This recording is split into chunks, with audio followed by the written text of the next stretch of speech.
The Three Railway Engines. Edward's Day Out. Once upon a time, there was a little engine called Edward. He lived in a shed with 5 other engines. They were all bigger than Edward and boasted about it. The driver won't choose you again, they said. He wants big, strong engines like us. Edward had not been out for a long time. He began to feel sad. Just then, the driver and fireman came along to start work. The driver looked at Edward. "Why are you sad?" he asked. "Would you like to come out today?" "Yes, please," said Edward. So the fireman lit the fire and made a nice lot of steam. Then the driver pulled the lever and Edward puffed away. "Peep, peep," he whistled. "Look at me now." The others were very cross at being left behind. Away went Edward to get some coaches. "Be careful, Edward," said the coaches. "Don't bump and bang us like the other engines do." So Edward came up to the coaches very, very gently, and the shunter fastened the coupling. "Thank you, Edward," said the coaches. "That was kind. We are glad you are taking us out today." Then they went to the station where the people were waiting. "Peep, peep," whistled Edward. "Get in quickly, please." So the people got in quickly, and Edward waited happily for the guard to blow his whistle and wave his green flag.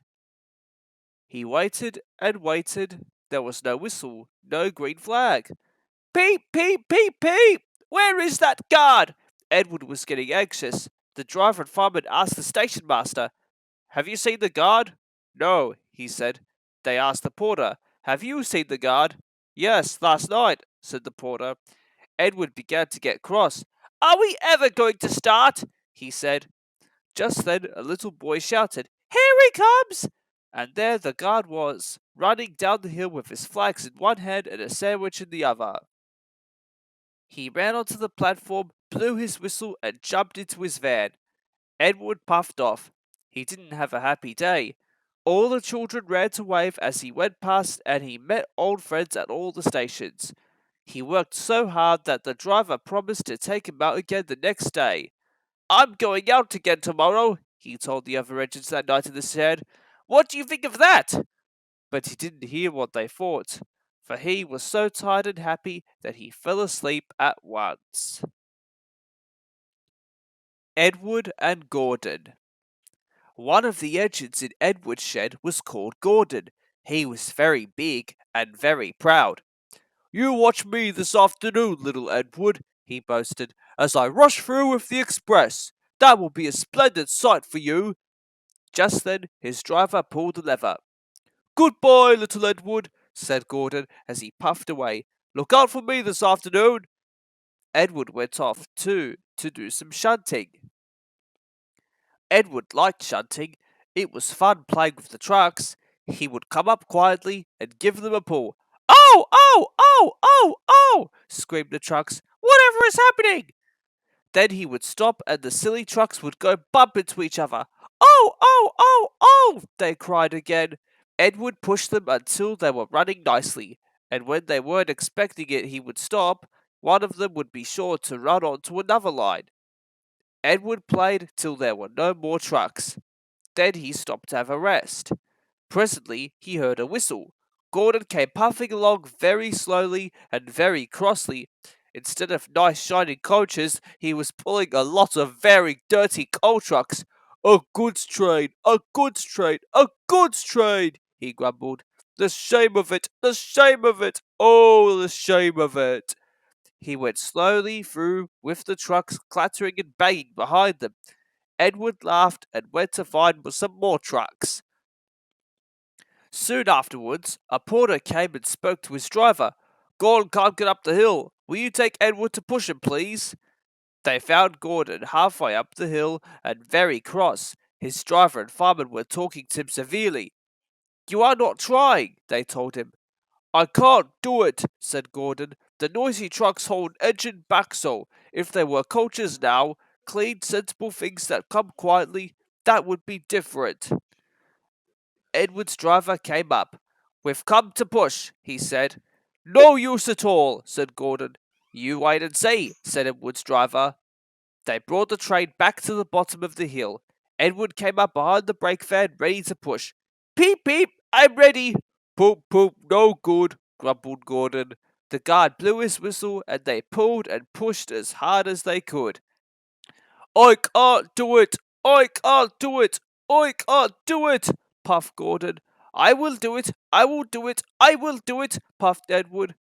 I can't do it! I will do it! I can't do it! I will do it! I can't do it! I will do it! They puffed together.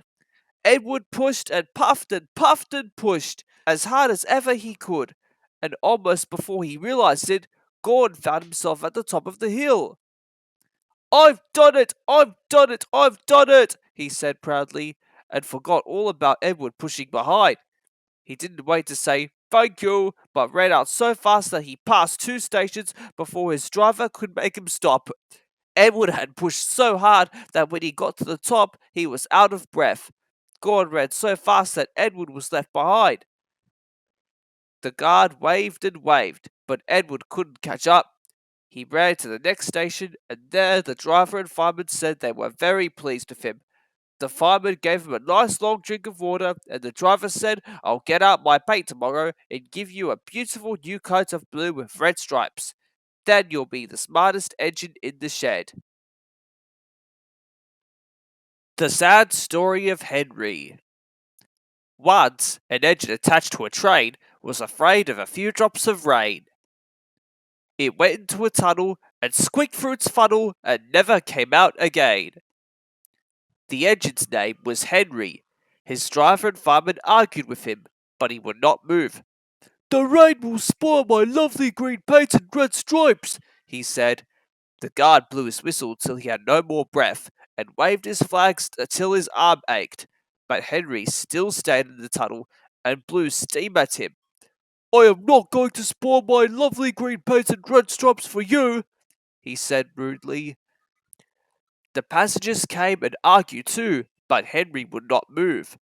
A fat director who was on the train told the guard to get a rope. We will pull you out, he said. But Henry only blew steam at him and made him wet. They hooked the rope on and all pulled except for the fat director. My doctor has forbidden me to pull, he said.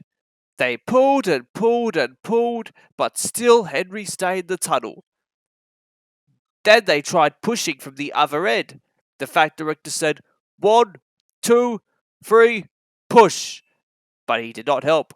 My doctor has also forbidden me to push, he said. They pushed and pushed and pushed, but still Henry stayed in the tunnel.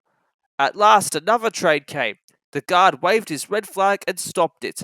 The 2 engine drivers, the 2 firemen, and the 2 guards went and argued with Henry. Look, it has stopped raining, they said. Yes, but it will begin again soon, said Henry. And what will become of my green painted with red stripes then? So they brought the other engine up, and it pushed and puffed and puffed and pushed as hard as ever it could. But still Henry stayed in the tunnel. So they gave it up. They told Henry, we shall leave you there for always and always and always. They took up the old rails, built a wall in front of him, and cut a new tunnel. Now Henry can't get out, and he watches the trains rushing through the new tunnel. He is very sad because no one will ever see his lovely green paint with red stripes.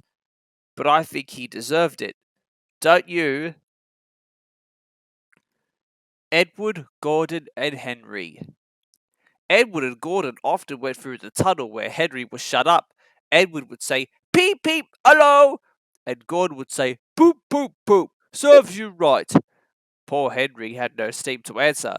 His fire had gone out, soot and dirt from the tunnel roof had spoilt his lovely green paint and red stripes. He was cold and unhappy and wanted to come out and pull trains too. Gordon always pulled the express. He was proud of being the only engine strong enough to do it. There were many heavy coaches, full of important people, like the fat director who had punished Henry. Gordon was seeing how fast he could go. Hurry, hurry, hurry, he panted. Trickety-trock, trickety-trock, trickety-trock, said the coaches. Gordon could see Henry's tunnel in front. In a minute, he thought, I'll poop, poop, poop at Henry and rush through and out into the open again. Closer and closer he came. He was almost there when crack, whoosh! He was in a cloud of steam and going slower and slower. His driver stopped the train. "What has happened to me?" asked Gordon. "I feel so weak." "You've burst your safety valve," said the driver. "You can't pull the train anymore." "Oh dear," said Gordon. "We were going so nicely too.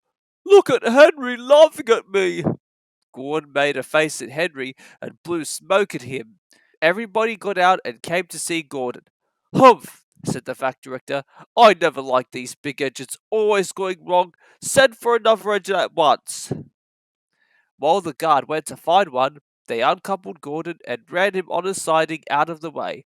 The only engine left in the shed was Edward. "I'll come and try," he said. Gordon saw him coming. "That's no use," he said. "Edward can't pull the train." Edward puffed and pulled and puffed, but he couldn't move the heavy coaches. "I told you so," said Gordon rudely. "Why not let Henry try?" "Yes," said the Fat Controller, "I will." "Will you help pull this train, Henry?" he asked. "Yes," said Henry at once.